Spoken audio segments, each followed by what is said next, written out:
सभी को नमस्कार। आज का हमारा लेक्चर क्या है?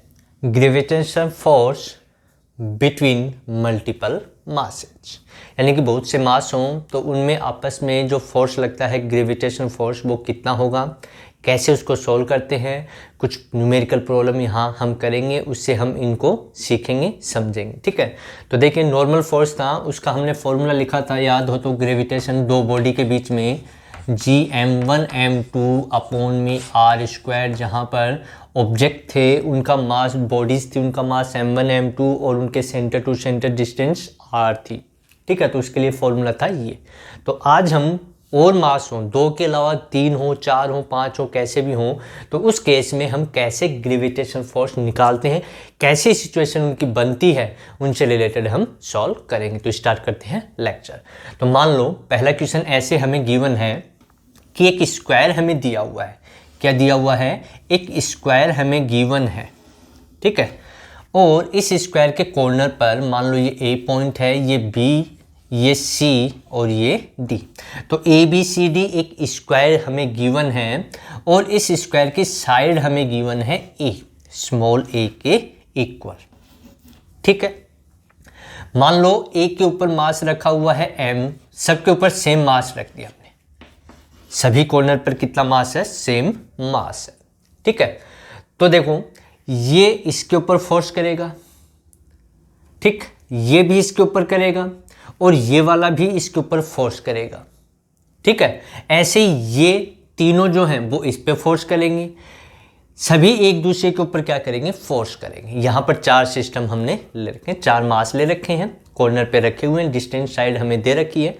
ठीक है, तो जैसे ए वाले के ऊपर हमें फोर्स निकालना है तो इन तीनों के कारण लगेगा, बी वाले पे निकालना है तो ये तीनों लगाएंगे, सी पे निकालना है तो ये तीनों इसके ऊपर फोर्स करेंगे, डी पे निकालना है तो ये तीनों करेंगे। तो हमसे पूछा गया कि ए जो पॉइंट है इसके ऊपर जो मास एम ये रखा हुआ है, इस पर इन तीनों के कारण कितना नेट फोर्स है। ऐसे बी वाले पे, सी वाले पे और डी वाले पे कितना नेट फोर्स लगेगा इन बाकी मासेज के कारण। ठीक है, तो यहां पर यदि हम एक के लिए निकाल लें तो सबके लिए निकाल सकते हैं, कोई इसमें बड़ी बात नहीं है। ठीक है, तो सबसे पहले हम ए वाले के लिए निकालते हैं, इन तीनों के कारण कितना फोर्स लगेगा, नेट फोर्स कितना आएगा। ठीक है, तो यहां पर हमें इस फॉर्मूले का यूज करना है। क्या करना है? इस फॉर्मूले का हमें यूज करना है और इसमें डायरेक्शन का हमें पता होना चाहिए। ठीक है, तो मान लो कि B पर जो मास M रखा हुआ है ये इसके ऊपर फोर्स लगाएगा तो ये इसको क्या करेगा? अट्रैक्ट करेगा, क्योंकि इस फोर्स का जो नेचर है वो कैसा है? अट्रैक्टिव टाइप का। ठीक है, तो इसको अट्रैक्ट करेगा तो यानी कि इधर फोर्स लगेगा। इसको मान लिया हमने, लिख दिया FAB, यानी कि A के ऊपर B के कारण, B पर जो मास रखा हुआ उसके कारण A पर रखे हुए मास पर लगने वाला फोर्स है FAB।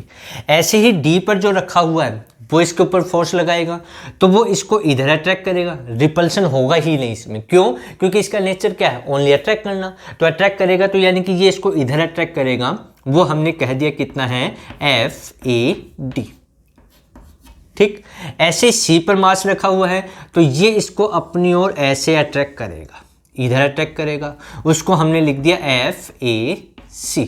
तो देखो ए के ऊपर जो मास रखा हुआ है M, इसके ऊपर कितने फोर्स लगे? 1, 2 और 3, तीन फोर्स लग गए। ठीक है, इन तीनों का रिजल्टेंट किधर आएगा वो हम यहां पर निकालेंगे। पहले इनकी सबकी वैल्यू हम निकालते हैं, फिर इसमें हम वेक्टर, जो लॉ ऑफ पैरेललोग्राम है वेक्टर का, वो हम यूज करेंगे और इसको आसानी से सॉल्व करेंगे। तो सबसे पहले हम FAB की वैल्यू निकालें। तो FAB इक्वल्स टू क्या होगा? ठीक है, अब अट्रैक्शन के लिए देखिए साइन होता है माइनस में, बता रखा है कि वेक्टर फॉर्म जब हम लिखते हैं तो माइनस नेगेटिव साइन हमें लगाना पड़ेगा। तो यहाँ पर वेक्टर फॉर्म में लगा रहा हूँ तो वेक्टर में नेगेटिव साइन यूज कर सकता हूँ, और यदि नेगेटिव साइन यूज नहीं कर रहे तो हमें डायरेक्शन इसकी पता है तो मैग्नीट्यूड की फॉर्म में भी हम लिख सकते हैं। तो यहाँ चलो हम मैग्नीट्यूड की फॉर्म में ही लिख दें, जिससे हमें डायरेक्शन अपने आप आ जाएगी। ठीक है, तो FAB, तो FAB देखिए मास कितना M, ये M, तो M1 M2 की वैल्यू हो गई mm। ठीक है, और डिस्टेंस कितनी इनके बीच की? A है। ठीक है, तो कितना आ जाएगा? GM M अपॉन में ए स्क्वायर, यानी कि कितना आ गया जी M square upon A square. अब मास अलग अलग भी हो सकते हैं, m1 m2 कैसा भी लिया जा सकता है, हमने थोड़ा सा सिंपल करने के लिए m यहाँ पर रख लिए। तो B के ऊपर जो मास रखा हुआ था, बॉडी रखी हुई थी, उसके कारण इस पर फोर्स आ गया हमारे पास कितना FAB। ऐसे ही इसकी वैल्यू हम निकालें, D पर जो मास रखा हुआ उसके कारण यहाँ पर कितना फोर्स लगेगा, तो देखिए FAD कितना आएगा। तो देखिए मास m है और डिस्टेंस a है, तो ये हो जाएगा GM अपॉन में a स्क्वायर, यानी कि ये हो गया GM square upon a square, इसके इक्वल आ गए। यानी कि यहाँ से FAB और FAD तो इक्वल है। अब हम निकालें इसकी वैल्यू FAC की। तो देखिए सबसे पहले ये डिस्टेंस हमें चाहिएगी, क्योंकि ये तो हमें सीधी मिल रही है यहाँ पर A और A। ये डिस्टेंस कितनी होगी, तो यहाँ से ये ट्रायंगल यूज कर सकते हैं या फिर ये वाला ट्रायंगल हम यूज कर सकते हैं। तो ये डिस्टेंस निकालेंगे तो AC का स्क्वायर इक्वल टू कितना होगा, AB का स्क्वायर प्लस BC का स्क्वायर। ठीक है, यहाँ से निकालें तो AC स्क्वायर क्या लिखा जा सकता है, AB का स्क्वायर प्लस BC का स्क्वायर, यानी कि AC स्क्वायर इक्वल टू आया, AB हमारे पास A है तो A का स्क्वायर प्लस A का स्क्वायर, तो कितना होगा 2A स्क्वायर, ये होगा AC स्क्वायर। तो AC कितना है हमारा, AC की वैल्यू आ गई √2A के इक्वल, ये AC आ गया। तो डिस्टेंस मिल गई इसके और इसके बीच की, कितनी है √2A। तो कितना फोर्स लगा देखिए, FAC equal to GM upon में मास m है और डिस्टेंस कितनी है √2A, तो यहाँ आ जाएगा √2A का होल स्क्वायर। आगे सोल्व करके लिखें तो GM स्क्वायर अपॉन में कितना आ गया 2A स्क्वायर। ये फोर्स आ गए A पे। ठीक, लेकिन नेट नहीं आया अभी। ठीक है, हमने अलग अलग निकाला, ये और ये तीन फोर्स लग रहे हैं, इस प्रकार से लग रहे हैं। तीनों की वैल्यू हमने यहाँ यूज कर ली। अब इनका नेट फोर्स हमें निकालना है। क्या निकालना है कि तीनों ही जो है वो एक के ऊपर लग रहे हैं, तो एक के ऊपर इन दोनों का नेट फोर्स कितना है। ठीक है, अभी तो एक की डायरेक्शन ये, एक की ये, और नेट फोर्स किधर लगेगा वो डायरेक्शन हमसे पूछ ले तो कैसे इसको सॉल्व करते हैं। देखिए, तो यदि मैं यहाँ पर इसको दोबारा रिप्रेजेंट करूँ तो हमारे पास ऐसी कुछ सिचुएशन बनी कि एक फोर्स तो इधर लगा FAB और एक फोर्स इधर लगा कितना FAD, ये फोर्स लगे। ठीक है, तो अब इन दोनों के बीच की यदि एंगल की बात की जाए तो एंगल कितने डिग्री है 90 डिग्री। तो इन दोनों का परिणामी हमें निकालना है, रिजल्टेंट FAB एंड FAD का रिजल्टेंट एंगल 90 डिग्री। तो इसमें क्या यूज कर लें, लॉ ऑफ पैरेललोग्राम। तो इन दोनों का रिजल्टेंट इस डायरेक्शन में आएगा और वो हमने मान लिया, हमारे पास आया F1। क्या मान लिया, F1 हमने मान लिया। तो F1 कितना आएगा, F1 आएगा लॉ ऑफ पैरेललोग्राम के अकॉर्डिंग √FAB का स्क्वायर प्लस FAD का square plus twice FAD into cos theta, और थीटा कितना हमारे पास 90 डिग्री, तो यहाँ 90 रख दूंगा। तो देखिए cos 90 हमारे पास 0 है, cos 90 की वैल्यू 0 होती है, तो ये टर्म तो हो गई 0, ये वाली टर्म तो F1 क्या बच गया हमारे पास, F1 बच गया √ में FAB का स्क्वायर प्लस FAD का स्क्वायर, ये बच गया। ठीक है, अब हमें पता है FAB और FAD दोनों ही क्या है, इक्वल हैं। तो यहाँ मैं FAD की जगह क्या रख सकता हूँ, FAB यूज कर सकता हूँ। तो देखिए F1 कितना आया, F1 आया √ FAB का स्क्वायर प्लस FAB का स्क्वायर, यानी कि AD की जगह FAD की जगह क्या रख दिया हमने, FAB रख दिया, क्योंकि यहाँ से हमें पता है कि इन दोनों को कंपेयर करें तो दोनों रिजल्ट इक्वल आ रहे हैं। तो यहाँ पर जुड़ जाएंगे दोनों, तो F1 कितना आ जाएगा √ में 2FAB का स्क्वायर। तो देखिए ये स्क्वायर इसके √ से कैंसिल हो जाएगा, तो F1 हमारे पास कितना आ चुका है, मैं लिख देता हूँ यहाँ से, इसको मिटा दूँ। तो F1 कितना है, F1 की वैल्यू हमारे पास आ गई F1 equals to √2FAB A B, और एफ ए बी कितना है G M square upon A square. तो यानी कि एफ वन की वैल्यू हमारे पास आ गई √2 जी एम स्क्वायर अपॉन में ए स्क्वायर, ये आ गई। ठीक है यहाँ तक। अब एफ वन की डायरेक्शन ये है और इधर ही एक डायरेक्शन पहले से थी हमारे पास, देखिए ये रही। तो देखिए इसका और इसका रिजल्टेंट इधर आ गया, F1 जो हमने निकाला वो ये आ गया। ठीक है, और FAC की डायरेक्शन भी यही थी, तो दोनों एक ही डायरेक्शन में है तो दोनों जुड़ जाएंगे। ठीक है, या फिर लॉ ऑफ पैरेललोग्राम से यूज करोगे तो cos 0 डिग्री आएगा और cos 0 डिग्री 1 हो जाएगा, तो वहां से भी सोल्व करोगे। तो यहाँ पर डायरेक्शन एक ही होने के कारण इन दोनों को जोड़ देंगे, तो जोड़ देंगे तो इन तीनों का जो रिजल्टेंट आया वो इसका और इसका सम हो जाएगा। ये आ गया, ये आ गया, इन दोनों का रिजल्टेंट F1 और FAC इसी डायरेक्शन में था, तो इसका रिजल्टेंट। तो FA पर लगने वाला नेट फोर्स कितना होगा। ठीक है, तो यहाँ से सॉल्व करें हम FA पर जो हमारा A पॉइंट है उस पर जो मास रखा हुआ है उसके ऊपर लगने वाला नेट फोर्स कितना आएगा, वो हमने मान लिया FA है। कितना है FA, तो FA की वैल्यू कितनी होगी F1 प्लस FAC, ये आ गया।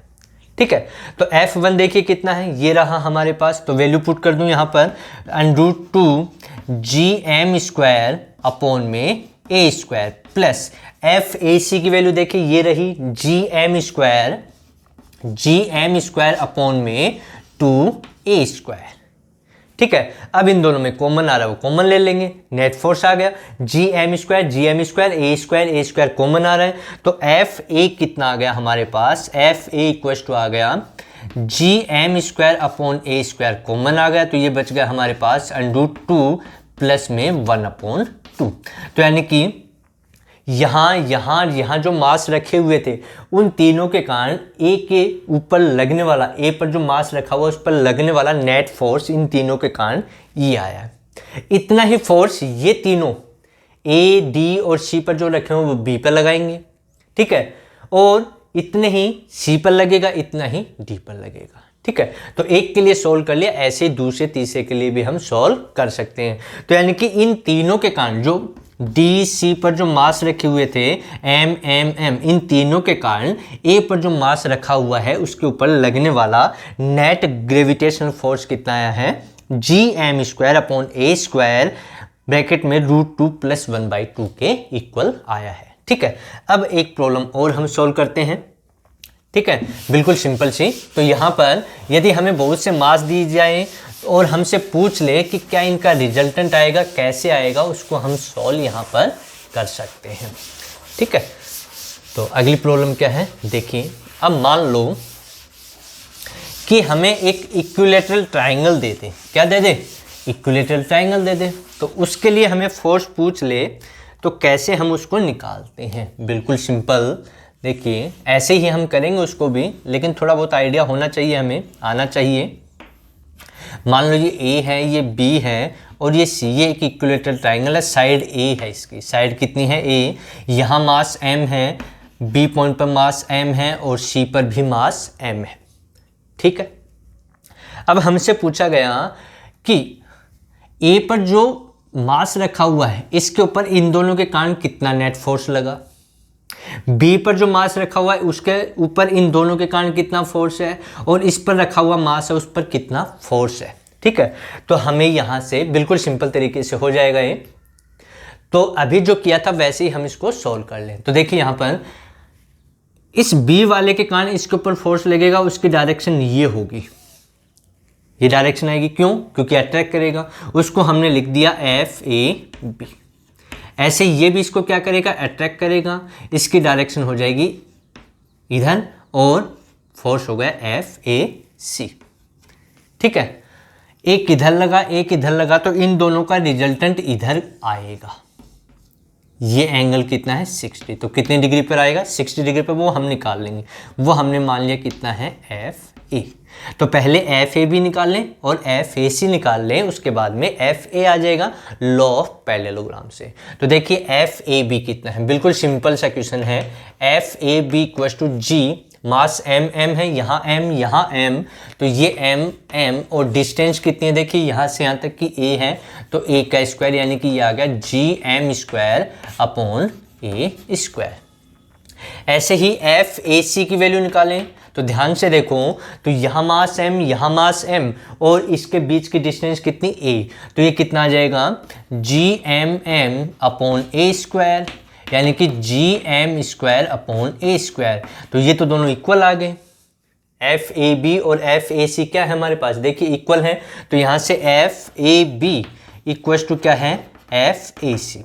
ठीक है, लेकिन नेट नहीं निकला अभी नेट निकालेंगे तो एफ ए था हमारा, कितना था, इन दोनों का रिजल्टेंट कितना है एफ ए, जिसकी डायरेक्शन ये होगी। ठीक है, तो एफ ए क्या आएगा देखिए यहाँ से अंडरूट लॉ ऑफ पैरेललोग्राम से अंडरूट एफ ए बी का square plus F A C का square plus twice F A B F A C into cos theta, और थीटा कितना है इन दोनों के बीच में 60 डिग्री, तो यहाँ रख दूंगा 60 डिग्री। ठीक, अब हमने इसको इसलिए लिखा था कि दोनों वैल्यू इक्वल हैं, तो यहाँ पर एफ ए सी की जगह क्या यूज कर सकता हूँ एफ ए बी यूज कर सकता हूँ। तो एफ ए कितना है देखिए एफ ए इक्वल टू आ गया हमारे पास अंडरूट में एफ ए बी का square plus F A B का square plus twice F A B into F A B, क्योंकि ए सी को हम क्या लिख रहे हैं एफ ए सी को लिख रहे हैं एफ ए बी, और कोस 60 डिग्री हमें पता है 1/2, तो ये 2 इससे क्या हो गया कैंसिल। तो ध्यान से देखो, तो F A B into F A B क्या हो गया एफ ए बी का होल स्क्वायर हो गया, तो F A B square F A B square और ये भी एफ ए बी स्क्वायर, तो कितना हो गया 1 2 और 3, तो टोटल एफ ए कितना आ गया एफ ए हमारे पास आ गया अंडरूट 3 एफ ए बी का स्क्वायर। तो एफ ए इक्वल टू कितना आएगा अंडरूट 3 एफ ए बी, ये आ जाएगा क्योंकि ये स्क्वायर अंडरूट से कैंसिल और ये अंडरूट में रह जाएगा। तो एफ ए बी तो हमने निकाल रखा था, कितना था G M square upon A square, तो ये आ जाएगा हमारा under root 3 G M square upon A square, यानी कि बी और सी पर जो मास रखे हुए हैं उन दोनों के कारण ए के ऊपर लगने वाला नेट फोर्स कितना होगा √3 G M square upon A square के इक्वल रहेगा। बिल्कुल सिंपल सी प्रॉब्लम थी। ठीक है, अब एक प्रॉब्लम मैं आपको देता हूँ, उसका सॉल्यूशन आप कमेंट्स में बता सकते हैं और अगले लेक्चर में उसका सॉल्यूशन आपको बता दिया जाएगा। देखिए प्रॉब्लम क्या है, बिल्कुल सिंपल सी प्रॉब्लम है। मान लो हमारे पास ऐसे 2 मास हैं और ऑब्जेक्ट हैं और उनका मास हमें गिवन है। ये 2